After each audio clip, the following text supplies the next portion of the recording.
থোকায় থোকায় ধরেছে বেগুন, টমেটো সহ বিভিন্ন ফসল। বিস্তীর্ণ মাঠ জুড়ে চাষাবাদ হয়েছে ধানের। বাম্পার ফলনে খুশি চাষিরা।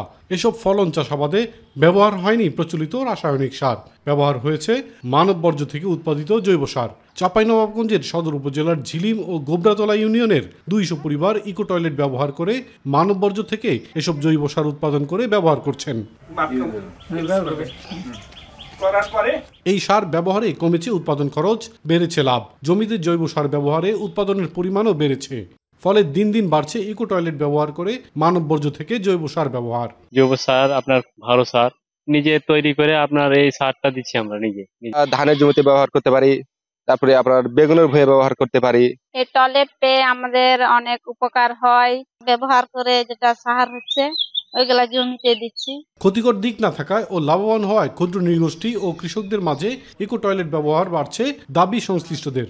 আগে যে সমস্যা বোধ করতাম যে তাদের মধ্যে যারা এই সারটা ব্যবহার করতে ঘৃণা বোধ করতো, বিরক্ত বোধ করতো, কিন্তু এখন এই ধরনের আর কোনো সমস্যার কারণ নাই।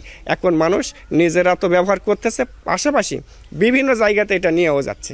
এলএমই সার্টিফাইড বিশ্বসেরা কপারে তৈরি ওয়ালটন কেবলস, যা আপনার স্থাপনাকে রাখবে সব সময় নিরাপদ। নিরাপদ খাদ্য উৎপাদন ও জমির গুণগত মান ঠিক রাখতে ইকো টয়লেটের মাধ্যমে জৈব সার উৎপাদন ও ব্যবহারের বিকল্প নেই দাবি বিশেষজ্ঞদের। এটি সম্পূর্ণ পরিবেশ বান্ধব বলে জানায় পরিবেশ অধিদপ্তরের কর্মকর্তারা। আমাদের মধ্যে হয়তো মনে হতে পারে যে মানুষের বর্জ্য এটা আবার জৈব সার করে, কিন্তু এটা যখন পচে যাবে, ডিকম্পোস্ট হয়ে যাবে, সেটা কিন্তু আর কোনো দুর্গন্ধ থাকবে না এবং এখানে কিন্তু অন্য কোনো আর সমস্যা থাকে না। সেটা মানুষ ইচ্ছা করলে জৈব সার হিসেবে ব্যবহার করতে পারবে।